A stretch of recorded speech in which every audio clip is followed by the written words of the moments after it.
ఎన్నో ఉద్యమాలు జరిగినాయి తెలంగాణలో. తెలంగాణ రైతాంగ పోరాటం జరిగింది. అది ఆశించిన గమ్యం చేరలే.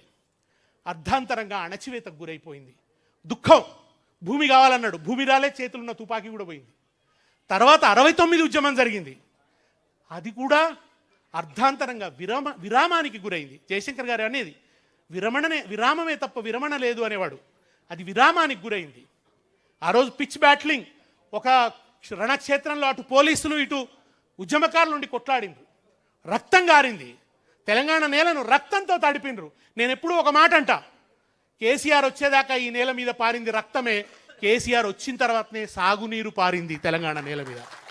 అప్పటిదాకా రక్తమే పారింది, రక్తమే పారిచ్చారు. నీళ్ళు అడిగితే రక్తం, నిధులు అడిగితే రక్తం, ఎన్కౌంటర్లు, కరెంట్ అడిగితే రక్తం, పోలీస్ స్టేషన్లో వేసి కొట్టిండ్రు. స్టేషన్ల దగ్గరకు పోయి కరెంట్ అడిగితే నక్సలైట్లను లోపల పారేసారు. ఆ నక్సలైట్ ఉద్యమం కూడా ఒక విషాదాంతం అయిపోయింది. అత్యద్భుతమైన ఫలితాలు సాధించింది, భూస్వామ్యాన్ని కూల్చింది. కానీ అది కూడా ఆశించిన గమ్యం చేరలేదు. ఆశించిన గమ్యం చేరి తీరాన్ని ముద్దాడిన ఉద్యమం తెలంగాణ రాష్ట్ర సాధన ఉద్యమం. తెలంగాణ చరిత్రలో తీరాన్ని ముద్దాడిన ఉద్యమం, తీరం చేరిన నౌక, తీరం చేరిన నావ తెలంగాణ ఉద్యమం అయితే దాని నావికుడు, తుఫానుల్లో కూడా ఆ పడవను నడిపిన నావికుడు కేసీఆర్. కేసీఆర్ లేకుంటే ఆ నావ సాఫీగా నడిచేది కాదు.